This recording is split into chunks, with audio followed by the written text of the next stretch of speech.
ABC and Disney tonight have good reason to brace for retribution from the president for putting Jimmy Kimmel back on the air. He's already promised it. Quoting from his social media post, "I can't believe ABC fake news gave Jimmy Kimmel his job back." The White House was told by ABC that his show was canceled. He continued with the thread, "I think we're going to test ABC out on this. Let's see how we do. Last time I went after them, they gave me $16 million.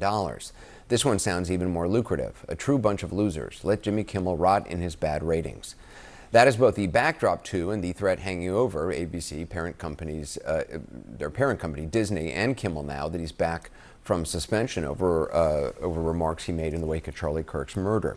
High stakes as well for a late night monologue. According to ABC, more than 6 million TV viewers plus 26 million online watched as he opened it last night with the exact same words Tonight Show host Jack Paar once used after he returned from a different and certainly less serious fight over censorship 65 years ago.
Thank you.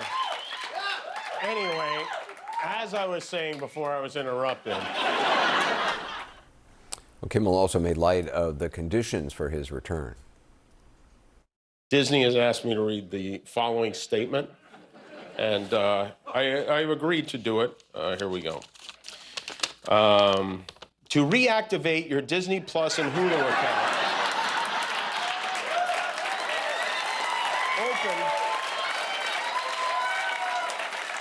open the Disney Plus app on your smart TV or TV-connected device. Like any good joke, there was truth behind it. A suspension set off calls for people to cancel subscriptions to streaming services owned by Disney and a soaring number of Google searches for instructions how. Two big affiliate groups, Sinclair and Nexstar, together accounting for nearly a quarter of ABC households, did not carry Kimmel's return last night, meaning their viewers did not get to hear him choke up while addressing Charlie Kirk supporters. I have no illusions about changing anyone's mind, but I do want to make something clear because it's important to me as a human, and that is, you understand that it was never my intention to make light of the murder of a young man. I don't think there's anything funny about it. I posted a message on Instagram on the day he was killed, sending love to his family and asking for compassion, and I meant it, and I still do. Nor was it my intention to blame any specific group for the actions of what it was obviously a deeply disturbed individual. That was really the opposite of the point I was trying to make, but I understand that to some that felt either ill-timed or unclear, or maybe both. And for those who think I did point a finger, I get why you're upset. If the situation was reversed, there's a good chance I'd have felt the same way. Kimmel also directly addressed the president in his pressure campaign to get him pulled from the air, as well as the wider climate of censorship he sees taking hold in the country. The President of the United States made it very clear he wants to see me and the hundreds of people who work here fired from our jobs. Our leader celebrates Americans losing their livelihoods because he can't take a joke. He's not stopping. And it's not just comedy. He's gunning for our journalists, too. He's suing them. He's bullying them. Over the weekend, his foxy friend Pete Hegseth announced a new policy that requires journalists with Pentagon press credentials to sign a pledge promising not to report information that hasn't been explicitly authorized for release. That includes unclassified information. They want to pick and choose what the news is. I know that's not as interesting as muzzling a comedian, but it's so important to have a free press, and it is nuts that we aren't paying more attention to it.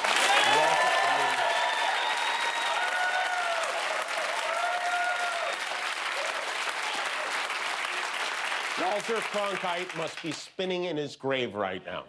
He's dead, right? Yeah. Look, I never imagined I would be in a situation like this. I barely paid attention in school. But one thing I did learn from Lenny Bruce and George Carlin and Howard Stern is that a government threat to silence a comedian the president doesn't like is anti-American. Well, before the monologue aired, Kimmel got a boost from podcaster Joe Rogan. Here's his remarks. The companies, if they're being pressured by the government, so if that's real, and if people on the right are like, yeah, go get them, oh my God, you're crazy. You're crazy for supporting this, because this will be used on you. A spokesman for Charlie Kirk's organization, Turning Point USA, weighed in on Kimmel's monologue, saying it was not enough. What we need is, I'm sorry, I lied, I was wrong, and I won't do it again. And my apologies to the Kirk family and to Erica Kirk. When somebody like Jimmy Kimmel says that the shooter of Charlie was MAGA, what he's really saying is that it's okay to lie about conservatives, that their lives don't matter, that his agenda, his political agenda and cultural agenda is more important than the life of my friend who was just taken from us and robbed from us. Vice President Vance also addressed Kimmel's remarks, suggesting the administration and FCC Chairman Brendan Carr had nothing to do with his suspension. What people will say is, well, didn't the FCC commissioner put a tweet out that said something bad? Well, compare that, the FCC commissioner making a joke on social media. What is the government action that the Trump administration has engaged in to kick Jimmy Kimmel or anybody else off the air? Zero. What government pressure have we brought to bear to tell people that they're not allowed to speak their mind? Zero. We believe in free speech. In point of fact, Kimmel was pulled from the air not after Brendan Carr made a joke on social media, but after Carr put pressure on ABC affiliates on camera just hours before those two affiliate groups, Nexstar and Sinclair, decided to preempt last Wednesday night's show. We can do this the easy way or the hard way. These companies can find ways to change conduct, to take action, frankly, on Kimmel, or there's going to be additional work for the FCC ahead. You can call that pressure. Maybe you see that as just making a suggestion for affiliates.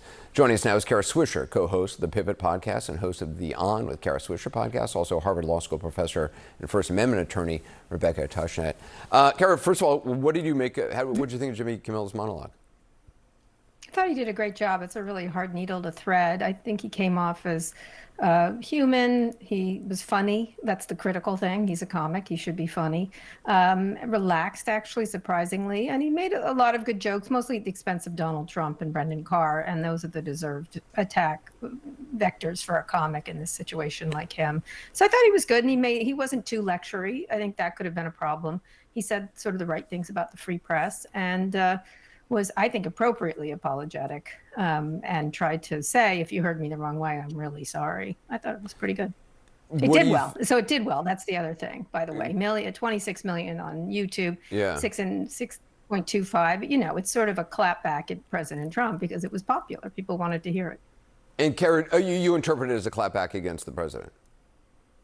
I think that, yes, definitely. He was making a lot of jokes at the expense of both those numbers. Oh, yeah. People wanted to see it. It was popular. The one thing President Trump is aware of is popularity, and this was popular. I don't know if it's going to stay popular, but he certainly did Jimmy Kimmel a favor. He always says he does favors for people's ratings. Well, congratulations, President Trump. You did a great job getting Jimmy Kimmel noticed. And so.